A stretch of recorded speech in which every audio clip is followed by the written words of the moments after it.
9장 1절에서 12절 말씀입니다. 요한복음 9장 1절에서 12절. 예수께서 가시다가 날 때부터 눈먼 사람을 보셨다.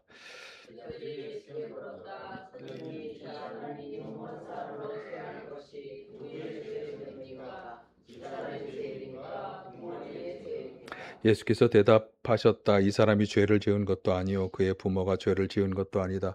하나님께서 하시는 일들을 그에게서 드러내시려는 것이다.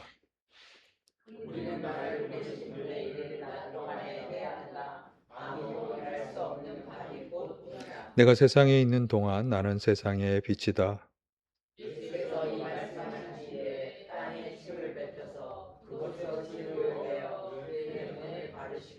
그에게 실로암 못으로 가서 씻으라고 말씀하셨다. 실로암은 번역하면 보냄을 받았다는 뜻이다. 그 눈먼 사람이 가서 씻고 눈이 밝아져서 돌아갔다.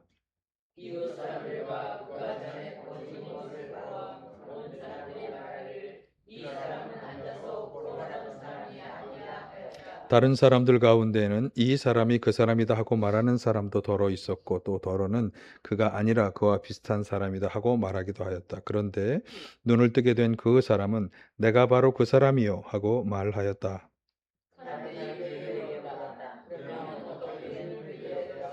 그가 대답하였다. 예수라는 사람이 진흙을 개어 내 눈에 바르고 나더러 실로암에 가서 씻으라고 하였소. 그래서 내가 가서 씻었더니 보게 되었소. 사람들이 눈을 뜨게 된 사람에게 묻기를 그 사람이 어디 있어 하니 그는 모르겠어 하고 대답하였다. 아멘. 할렐루야. 오늘도 주님의 은혜와 평강이 함께 하시기를 간절히 축원합니다. 예수님께서 제자들과 예수님을 따르던 일행들과 함께 길을 가다가 나면서부터 보지 못하는 선천적으로 눈이 먼 한 사람을 만났을 때 제자들이 예수님에게 질문합니다. 2절에 보시면 선생님, 이 사람이 눈먼 사람으로 태어난 것이 누구의 죄 때문입니까? 이 사람의 죄입니까? 부모의 죄입니까?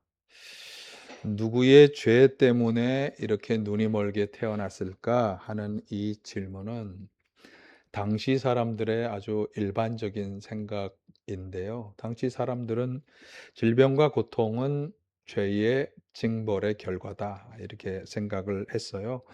그래서 제자들도 당연히 이 선천적으로 눈이 먼 사람도 그러한 사정이 있을 것이다 이렇게 생각을 하고 질문을 한 것이죠. 사실 이것은 현대를 살아가는 우리도 하게 되는 생각인 것 같아요. 제가 예전에 에, 다른 남미에서 막 큰 지진이 일어났을 때라든가 또 쓰나미로 인해서 수만 명이 침수당하고 상처 입고 죽는 뭐 일본, 우리 옆 나라 일본이라든가 또 LA 지역의 지진들 뭐 이런 사건들이 일어났을 때마다 그 일을 당한 사람들 혹은 그 주변 사람들, 그 민족 사람들이 뭔가 문제가 있어서 그런 일을 당한 거 아니냐. 그렇게 심지어 정죄하는 그런 일들도 우리가 보았습니다. 그리고 우리도 가끔 그렇게 생각하죠. 너무나 힘들고 어려울 때 그 문제가 해결되지 않고 지속될 때 왜 이런 일이 나에게 일어나는 것인지, 왜 이 일들이 해결되지 않는 것인지, 나에게 무슨 문제가 있는 건지, 우리에게 무슨 문제가 있는 건지 그렇게 묻곤 하죠. 그것이 정당한 것일까? 그것이 옳은 질문일까? 오늘 제자들의 질문을 보면서 우리는 그런 경우를 당할 때 어떻게 생각하고 어떻게 대처하는 것이 옳은 것인지 그것을 함께 생각해 보도록 하겠습니다. 이 사람이 소경으로 태어난 것이 누구의 잘못인지를 질문하는 제자들에게 예수님께서 하신 대답 3, 4절 한번 보실까요? 이 사람이 죄를 지은 것도 아니요 그의 부모가 죄를 지은 것도 아니다. 하나님께서 하시는 일들을 그에게서 드러내시려는 것이다. 우리는 나를 보내신 분의 일을 낮 동안에 해야 한다. 아무도 일할 수 없는 밤이 곧 온다. 예수님께서는 이 사람의 죄도 아니고 부모의 죄도 아니다라고 하면서 누구의 죄 때문이냐고 묻는 제자들의 질문을 처음부터 차단하셨어요. 그리고 초점을 바꾸셨죠. 하나님께서 하시는 일을 드러내시려는 것이다라고 말씀하시면서 제자들의 초점을 사람에게서 하나님께로 옮기셨어요. 그리고 또 우리는 나를 보내신 분의 일을 낮 동안에 해야 한다. 이렇게 또 다시 우리 지금 이 예수님과 함께하고 있는 제자들에게로 초점을 또 한번 바꾸셨습니다. 그러니까 예수님께서는 일반적으로 가졌던 그 생각을 그대로 하는 제자들의 생각을 바꾸기를 원하신 거예요. 이건 오늘 우리도 마찬가지겠죠. 앞에서 흔히 고난과 어려움을 당할 때 그것이 해결되지 않고 지속될 때 도대체 무엇이 문제인가? 나에게, 우리에게 무슨 문제가 있는가? 라고 생각하는 우리들에게 예수님께서 말씀하시는 거죠. 너희들의 문제가 아니다. 초점을 바꾸어라. 하나님에게로 초점을 맞추어라. 말씀하시는 것입니다. 하나님께서 하시는 일들을 그에게서 드러내시려는 것이다. 이렇게 말씀하시면서 예수님이 아주 분명히 하는 것은 그 사람들의 질병이나 고난이 아니라 이것을 통해서 하나님이 하시려고 하는 것, 그것을 보아야 한다. 아주 분명하게 말씀하신 것입니다. 우리는 사람이나 사람의 처한 현실의 문제에 초점을 맞추지만 예수님께서는 그것 배후에 계신 하나님과 하나님이 하시려는 미래의 일에 초점을 두고 계신 거예요.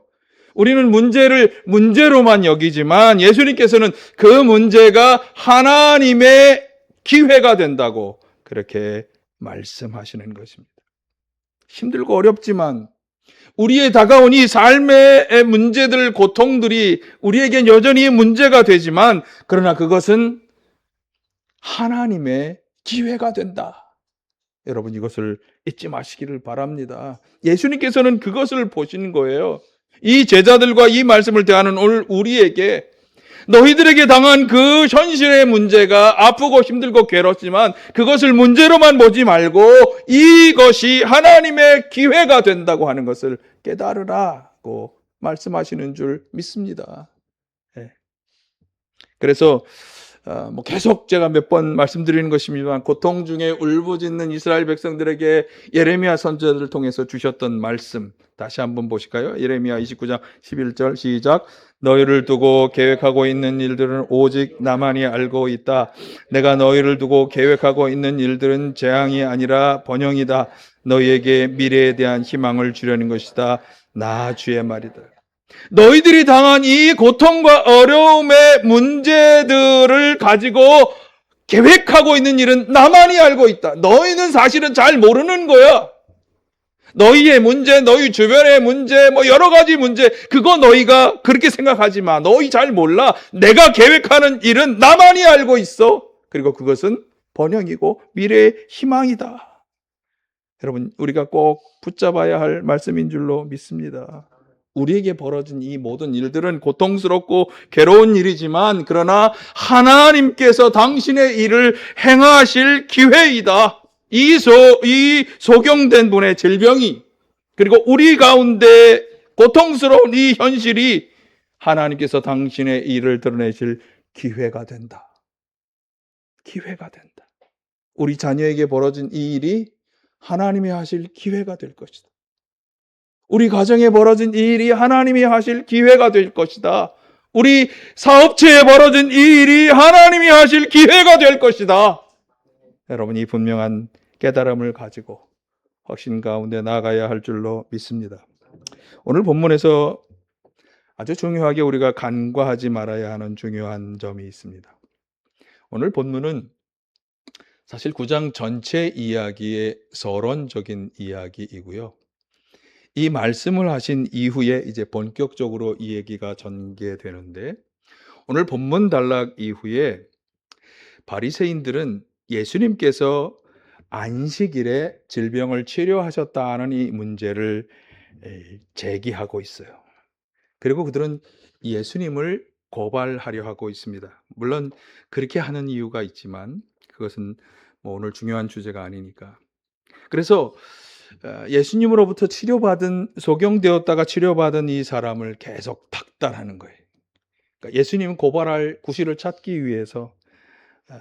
그런데 그 사람은 담대하게 예수님이 선지자 가운데 하나이며 하나님께 속한 분이기 때문에 이런 일을 나에게 해준 것이라고 이야기하죠. 그리고 예수님을 고발하려고 하는 그 사람들은 그 말을 받아들일 수 없기 때문에 그 사람을 내쫓고 말았어요. 자, 그런데 예수님께서 그를 다시 만나셔서 하신 말씀, 그에게 믿음을 주시며 이렇게 말씀하셨어요. 9장 39절 보실까요? 나는 이 세상을 심판하러 왔다. 못 보는 사람은 보게 하고 보는 사람은 못 보게 하라는 것이다. 그러니까 예수님께서는 그 보지 못하던 사람의 눈을 뜨게 하시고 일하시고 나서 보는 사람은 보지 못하게 하고 보지 못하는 너를 내가 치료하였다라고 하는 말씀을 통해 사실은 간접적으로 예수님이 하는 일을 보면서도 믿지 못하고 깨닫지 못하는 유대 종교 지도자들을 비판하신 것입니다. 그것을 알아차린 그들이 40절에서 이렇게 이야기하죠. 우리도 눈이 먼 사람이란 말이요. 이 유대 종교 지도자들의 반문은 그들이야말로 참으로 보지 못하는 영적 소경이었다고 하는 것을 잘 드러내 줍니다. 그래서 이 요한복음서 9장에서 진정으로 다루고자 하는 주제는 이것입니다. 누가 진정으로 보지 못하는 사람인가? 누가 진짜 소경된 사람인가? 예수님께서 행하시는 표적과 말씀들을 보면서 그것을 통해서 하나님께서 지금 예수님을 통해 일하고 있다고 하는 것을 보지 못하는 사람들이야말로 참으로 소경된 사람이다. 진짜 보지 못하는 사람이다 라고 하는 것입니다. 그러면 사실 이 일은 이 본문에 이 소경된 사람에게 일어난 일뿐일까요? 저는 오늘 우리에게도 다 적용되는 이야기.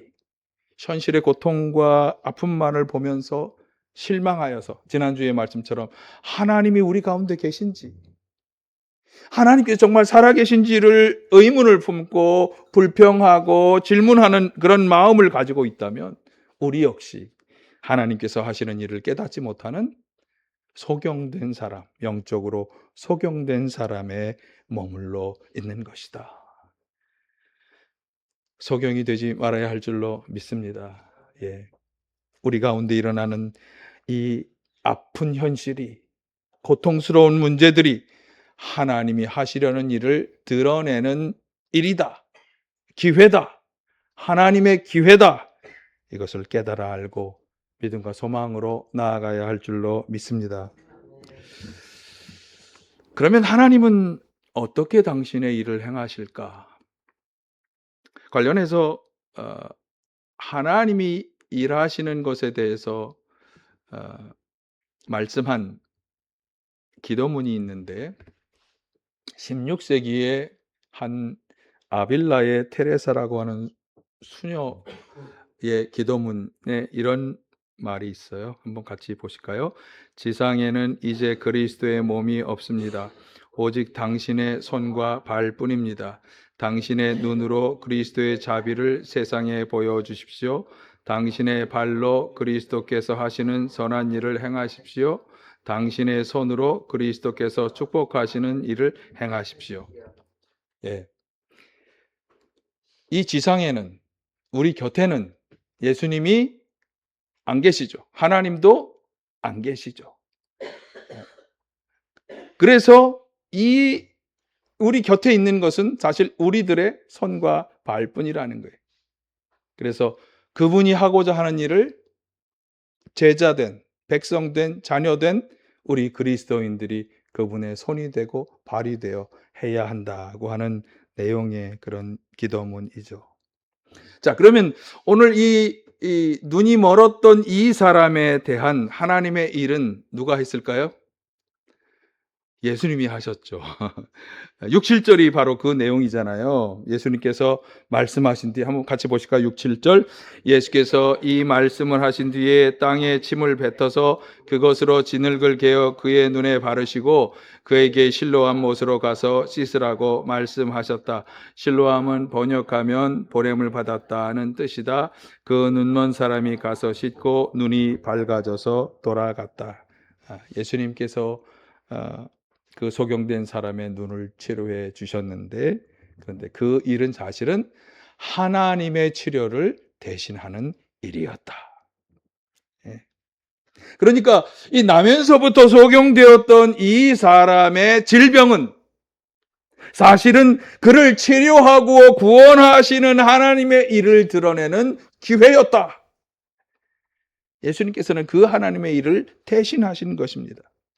그리고 그 일은 그렇게 행하신 이유를 4절에서 이미 말씀하셨어요. 4절을 보실까요? 시작. 우리는 나를 보내신 분의 일을 낮 동안에 해야 한다. 아무도 일할 수 없는 밤이 곧 온다. 예수님께서는 자신이 하나님으로부터 보냄을 받았다고 하는 것을 인식하시고 바로 이것을 행하신 거죠. 하나님의 일을 대신하여 이 사람을 치료하신 것입니다.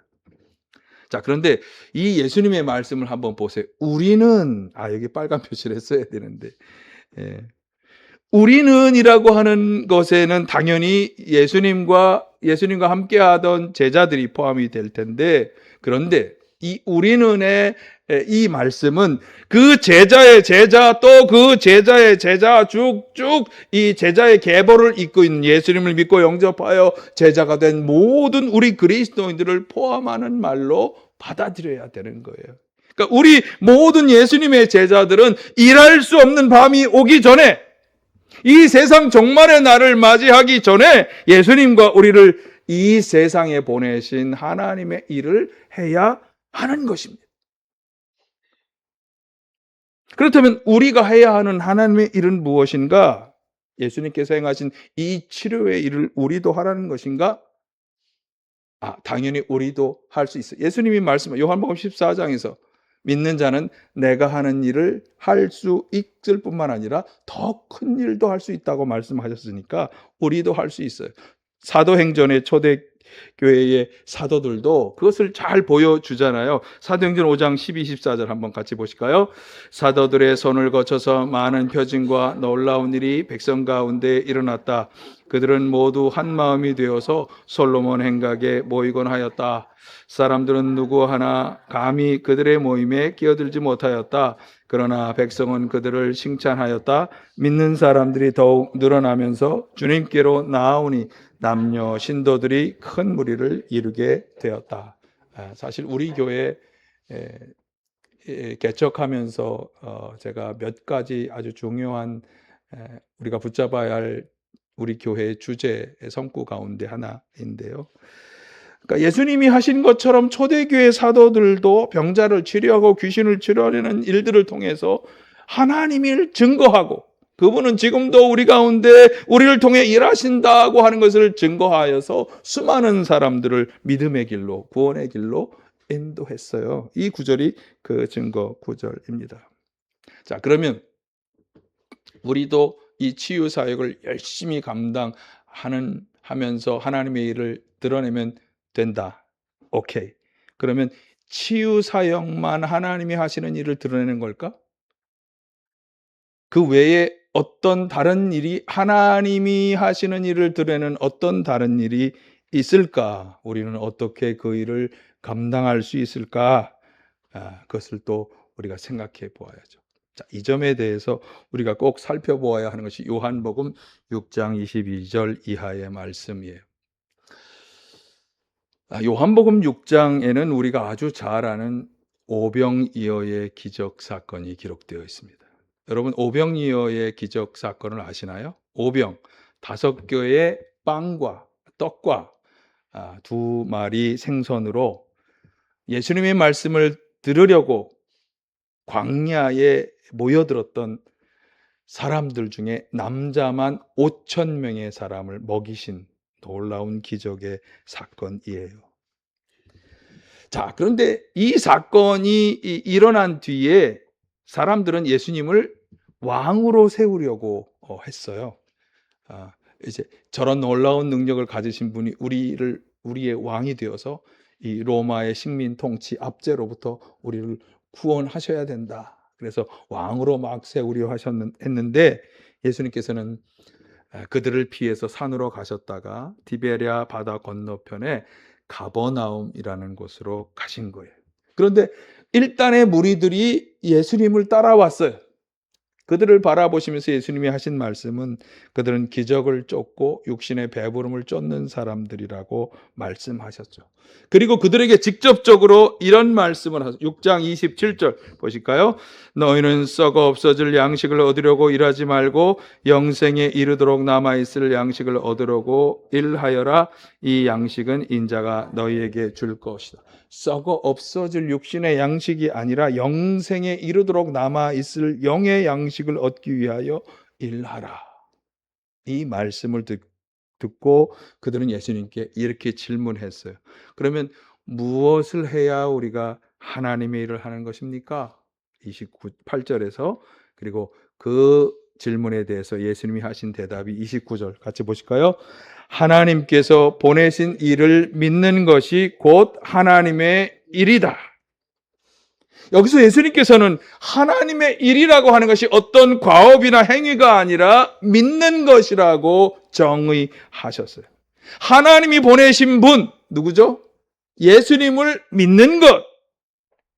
그 믿음으로 하나님이 주려고 하셨던 구원에 이르는 것, 이것이 하나님이 하시려는 일이라는 것이. 그러니까 이 단락에서 궁극적으로 말씀하려는 것은 하나님께서 하시려는 일이 무엇이냐? 무엇이죠? 사람들을 구원에 이르게 하시는 것, 사람들을 구원하시는 것, 그것이 하나님이 하려 하신 일이었다. 자, 오늘 요한복음서 9장과 함께 연결해서 생각해 본다면, 그럼 이 나면서부터 눈먼 사람을 치료하신 예수님의 이 일은 하나님의 무엇을 드러내는 거예요? 그 사람을 치료할 뿐만 아니라 그를 구원해 내려는, 믿음으로 인도하여 구원해 내려는 그런 놀라운 섭리가 있는 일이었다라고 하는 것을 알게 해주죠. 예수님을 이 땅에 보내신 것은 우리를 구원하시기 위해서죠. 요한복음 3장 16, 17절은 분명히 이렇게 말씀하죠. 같이 보실까요? 하나님께서 세상을 이처럼 사랑하셔서 외아들을 주셨으니 이는 그를 믿는 사람마다 멸망하지 않고 영생을 얻게 하려는 것이다. 하나님께서 아들을 세상에 보내신 것은 세상을 심판하시려는 것이 아니라 아들을 통하여 세상을 구원하시려는 것이다. 하나님이 정말 원하시는 것은, 그래서 자신의 독생자 아들을 이 땅에 보내셔서 십자가에 달려 죽게 하신 것은, 우리가 40절에 지금 그분의 십자가를 묵상합니다만, 그렇게 하신 목적은 뭐냐? 아들을 통해서 우리를 구원하시려는 것이다. 바울 사도, 베드로 사도도 말씀하죠. 디모데전서 2장 4절, 하나님께서는 모든 사람이 구원을 얻고 진리를 알게 되기를 원하십니다. 베드로후서 3장 9절 같이 하실까요? 하나님께서는 아무도 멸망하지 않고 모두 회개하는 데에 이르기 원하십니다. 멸망하지 않고 회개하여 구원받기를 원하시는 하나님께서 예수님을 통해서 일하셨고, 초대교회의 사도들을 통해 일하셨고, 바울 사도, 베드로 사도를 통해 일하셨고, 지금도 누군가를 통해 그 하나님의 일을 계속 행하시는 것입니다. 오늘 저와 여러분은 그 하나님의 일에 참여할 것을 초청받고 있는 줄로 믿습니다. 그래서 결론적으로 하나님이 정말 하고자 하시는 하나님의 일은, 하나님을 대신하여 제자들과 우리 그리스도인들이 해야 하는 하나님의 일은 무엇이냐? 바울 사도에게 주셨던 말씀처럼 사람들을 어둠에서 빛으로, 사단의 손에서 하나님께로 인도하는 구원의 일이야말로 하나님이 하려고 하시는 일이다. 그 일에 저와 여러분을 초청하고 계신 줄 믿습니다. 예수님께서 보실 때 진정으로 눈이 먼 소경은 육신의 눈이 아니라 영의 눈을 뜨지 못한 사람입니다. 하나님께서 하시려는 일을 보지도 알지도 깨닫지도 못하는 사람들이 진실로 영의 눈이 감겨진 사람입니다. 여러분, 우리 가운데 일어난 일들, 특별히 고난과 어려움, 해결되지 않는 삶의 문제들을 눈을 떠서 그 이면을 보시기를 간절히 축원합니다. 이 모든 일들은 하나님이 하시려는 일을 드러내는 기회이다.